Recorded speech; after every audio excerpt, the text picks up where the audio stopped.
अस्सलाम वालेकुम। बिस्मिल्लाहिर्रहमानिर्रहीम। अस्सलाम वालेकुम। मैं हूँ सादिया सुहेल, आपकी दोस्त, आपकी हमदर्द। जी, हम तो किस्से भी सुनाते हैं, वज़ाइफ भी सुनाते हैं। अब अक्सर लोग पूछते हैं कि जो कुरानी सूरतें हैं उनके किसको पढ़ने से क्या अफ़ादियत होती है। तो एक तो मैं ये बता दूँ कि कुरान पाक ख़ुद हरफ ब हरफ अफ़ादियत ही अफ़ादियत है, फ़ायदा ही फ़ायदा है। और उसका ज़्यादा बड़ा फ़ायदा तब है जब हम उसको समझ के पढ़ें, उसको जान के पढ़ें, उसकी तफ़सीर समझें और बताएं इसमें हमारे लिए पैगाम क्या है। कुरान पाक को अगर आपने समझना है, तफ़सीर और तर्जुमा तो आप पढ़ेंगे ही, लेकिन एक बड़ी आसान तरीक़ेकार है।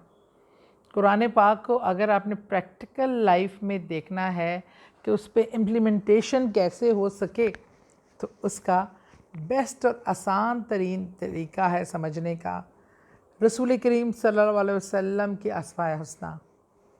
आपकी हयात मुबारका कुरान का अमली नमूना है कि कुरान को अमल, हम कहते हैं ना, कुरान पढ़कर बाज़ लोग समझते हैं और कहते हैं कि शायद इस पे अमल करना तो बहुत ही मुश्किल काम है और कैसे इस पे अमल किया जा सकेगा। तो मेरे नबी पाक रसूल करीम सल्लल्लाहु अलैहि वसल्लम की हयात मुबारका, उनकी ज़िंदगी कुरान की तफसीर है, कुरान की तशरीह है, कुरान का मायनी है। तो आप वो उस पे आप आसानी से अमल कर सकते हैं। अच्छा, मैं आज आपको बताती हूँ सूरह कौसर के हवाले से।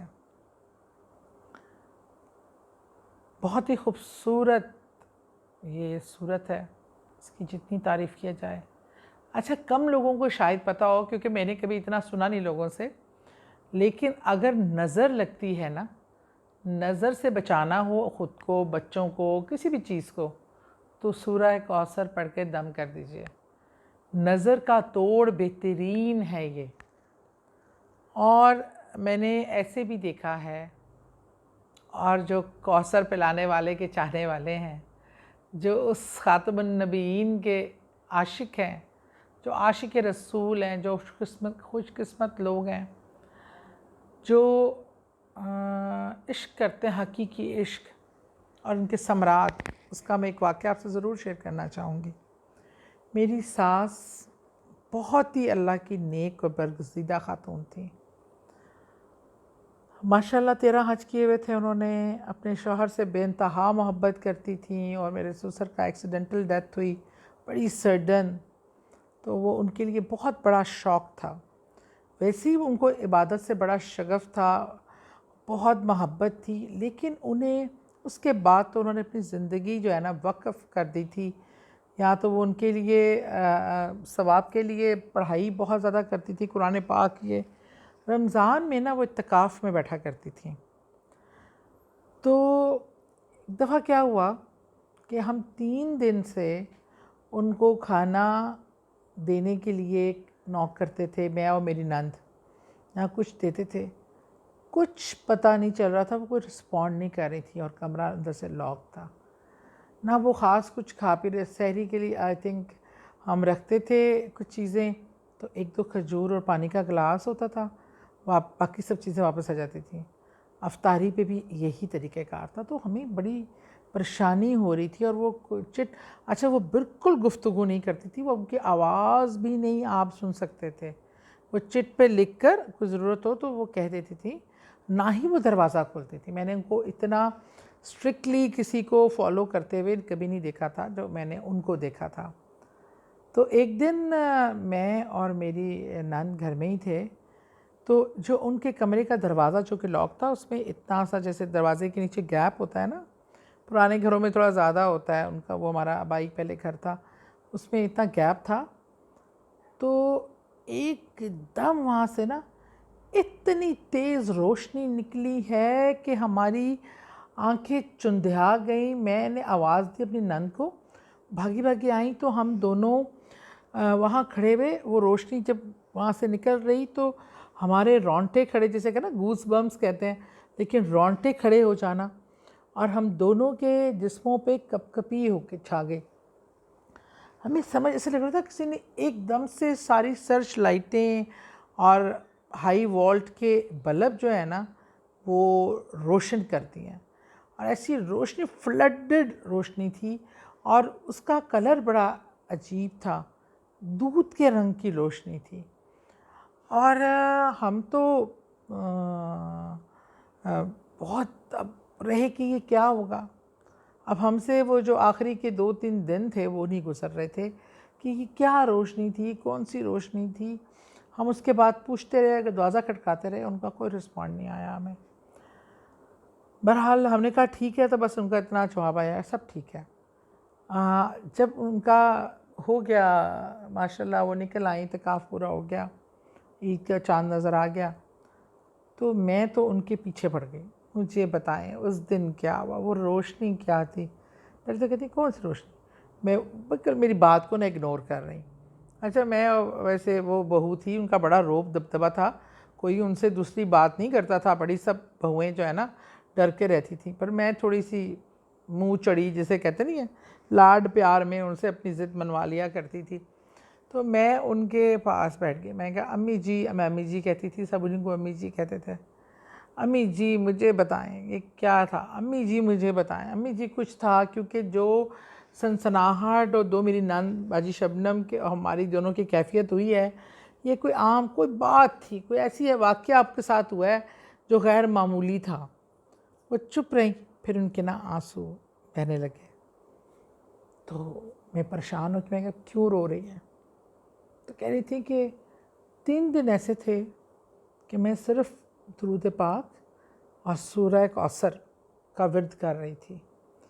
कहती है ऐसा विर्द शुरू हुआ कि मेरी ज़ुबान को ब्रेक ही नहीं आया। बस मैं विर्द किए जाती थी, ना मुझे खाने का होश था, ना मुझे पीने का होश था, ना मुझे सहर का होश था, ना मुझे इफ्तार का होश था। एक ऐसा जिससे वजद की कैफियत नहीं हो जाती, वो हो गई। और वो तीसरे दिन नीम बेहोशी की हालत में निढाल होके गिर गई अंदर। तो एकदम रोशनी आई, तेज़ तेज़ रोशनी। तो उन्होंने देखा कि वो मकाम हौज़े कौसर पे खड़ी हैं, बैठी हैं, और बहुत ही खूबसूरत इंसान जो रसूल करीम सल्लल्लाहु अलैहि वसल्लम की हस्ती मुबारक थी, वो अपने हाथ से उनको जाम कौसर दे रहे हैं। ये इतना बड़ी सादत थी कि इसके बाद ना वो अपने जज्बात पे काबू रख सकी। कहती हैं मुझे नहीं पता जो मेरे साथ हुआ वो ख्वाब था, हकीकत थी, लेकिन जब वो पानी अंदर गया, मेरे हलक को तर करता हुआ, तो मैं होश आई और मुझे लगा कि मेरे अंदर ताकत, रोश, सुकून आ गया। वो ऐसा वाक़या था, वो दुरूद पाक की बरकत का, वो सूरह कौसर की बरकत का, वो इतना उसमें वजदान, वजद, प्यार, अकीदत थी कि फिर जिससे प्यार करो, जो कौसर वाला है, जो मुज़म्मिल वाला है, बड़ी मोहब्बतें निभाता है। वो तो उनकी भी निभाता है कि जो गुनहगार दुनिया की, हम जैसे दुनिया में लगे हुए हैं दौड़ भाग में, लेकिन वो जो उनको प्यार करता है, उनकी तरफ आता है, आप ऐसे आगे बढ़कर उसको अपने सीने से लगा लेते हैं। तो सूरह कौसर का मैं आपको बता रही थी कि इसकी अफादियत बहुत ज़्यादा है। जिस चीज़ की नीयत करके आप पढ़ेंगे, ख़ास तौर पे नज़र बद का ये अक्सीर हल है। और इसके विर्द से अब मैं इस चीज़ पे कोई दावा या फतवा तो नहीं दे सकती कि रसूल करीम सल्लल्लाहु अलैहि वसल्लम की आप ज़ियारत के लिए मेरे ख़्याल में उनसे मोहब्बत रख कर कोई भी चीज़ पढ़ाई करेंगे तो वो बादशाह हैं, शहनशाह हैं, किसी को भी ये इज़्ज़त बख्श सकते हैं। जज्बा खालिस होना चाहिए, मोहब्बत होनी चाहिए, प्यार होना चाहिए और दूसरों के लिए अपनी रूह में प्योरिटी होनी चाहिए। मेरी सास मरहूमा बहुत ही ईमानतदार थी। उन्होंने अपने पैसे कभी बैंक पे भी नहीं रखाए कि 1 रुपया वो इंटरेस्ट का कुछ शामिल ना हो जाए उसमें। वो बहुत ही दीनदार तरीके से ज़िंदगी गुजारती थी। बस अल्लाह के खुश नसीब वो लोग होते हैं जो रसूल करीम सल्लल्लाहु अलैहि वसल्लम से मोहब्बत रखते हैं, अक़ीदत रखते हैं और उनकी ज़ियारत का उनको ये इज़्ज़त और वो मिलती है। अल्लाह का सारा कलाम वो जो है वो रहमत है, वो बरकत है। इसी तरह मैं इंशाअल्लाह ताला बाकी सूरतों के हवाले से भी आपको वन बाय वन करके बताती रहूँगी। और आगे रमज़ान आ रहा है तो रमज़ान के लिए भी बात करेंगे, रमज़ान की अफादियत पे भी बात करेंगे इंशाअल्लाह। और इस तरह इस हवाले से भी हो। बल्कि एक बात मुझे याद आ गई अचानक से कि मेरी एक बहन ने मुझसे मेरे बालों का कलर भी पूछा हुआ है। मेरे पेज पे एक था कि आप कौन सा बाल का कलर यूज़ करती हैं, कि मैं भी वही करना चाहती हूँ। बहरहाल मेरे जो बेस है वो तो अपने ही बाल हैं, ऊपर से हाईलाइट करने का बचपन से शौक़ था, थोड़े बहुत फैशन कर लेती हूँ, बस इतना ही आता है। तो वो मेरी एक बड़ी अच्छी लड़की है, वो करती है। मुझे कलर नंबर वगैरह तो नहीं मालूम, मैं पता करूँगी। अगर अब वो मुझे बताएगी अपना सीक्रेट तो मैं ज़रूर आपसे शेयर करूँगी। But my base colour is also very light brown colour, because वो हम कश्मीरी टाइप लोग हैं ना, पहाड़ी, तो ज़रा उसका भी इफ़ेक्ट है। बचपन में तो बहुत ही गोल्डन थे, बिल्कुल रिंग्स और गोल्डन थे कि अबू बताते होते हैं कि लोग समझते थे कि पता नहीं विग लगाई है या कोई बच्ची यहाँ की नहीं हूँ, बाहर की हूँ। बहरहाल अब तो वक्त के साथ साथ सारी चीज़ें ख़त्म हो जाती हैं। बहरहाल दिलों को मोहब्बतों से मुनव्वर रखें, कदूरतों से पाक करें, एक दूसरे से प्यार करें, एक दूसरे को इज़्ज़त दें। ज़िंदगी का बेहतरीन हासिल यही है, इसके अलावा बाकी सारी चीज़ें बेकार हैं। यकीन मानिए ज़िंदगी बहुत छोटी है, बहुत मुख्तसर है। अब हम देखें अपनी ज़िंदगियों की तरफ, इतने थे साल गुजर के, कल की बात लगती है। और अब हमारे वापसी के सफ़र की तैयारियां हैं। तो बस अल्लाह ताला हम सब का हामी और नासिर हो। अल्लाह ताला सब पे रहम करे, करम फरमाए। आप कुरान पाक की से इसी तरह मोहब्बत रखें और मैं अपने मामूली से इल्म की बदौलत आपको जो मेरे पास है वो मैं आपसे शेयर करती रहूं। हम मोहब्बतें बांटते रहें, मोहब्बतों का ये काफ़िला चलता रहे। और आप लोगों का बहुत शुक्रिया। आपको पता है मुझे इतना मौका नहीं मिलता कि मैं बहुत ज़्यादा कमेंट्स देख सकूं या पढ़ूं, लेकिन जब भी मैं नज़र देखती हूं और मैं आप लोगों के इतने पॉजिटिव, इतने मोहब्बत भरे कमेंट्स होते हैं कि मेरी आंखें भर आती हैं। मैं इस काबिल नहीं हूँ, मैं बहुत मामूली सी आम सी इंसान हूँ, लेकिन आपकी मोहब्बत, आपका प्यार, आपका खलूस यकीन माने मुझे तक़वियत देता है, मुझे जीने की तमन्ना देता है। और मैं ये इत्मीनान देता है कि इतने ज़्यादा लोग जो मुझसे प्यार करते हैं, मेरे लिए दुआ गो हैं, मेरे लिए अच्छे ख़यालात रखते हैं।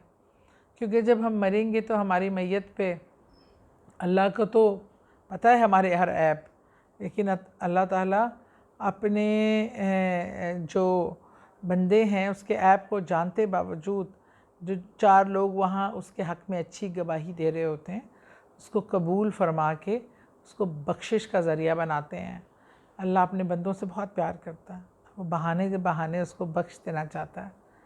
तो हम भी अपने अल्लाह से प्यार करें, तभी हम ज़िंदगी में सुरखरू होंगे और जो हमारी आखिरी मंजिल है वो कामयाब होगी। अल्लाह आप सब का हामी और नासिर हो। अल्लाह आपको सलामत रखे, खुश रखे। इस खुशियों में इन तमाम एक दूसरे को दुआओं में याद रखें और दुरूद पाक को ज़िंदगी का वतीरा बनाएं। बहुत शुक्रिया। सलामत रहें।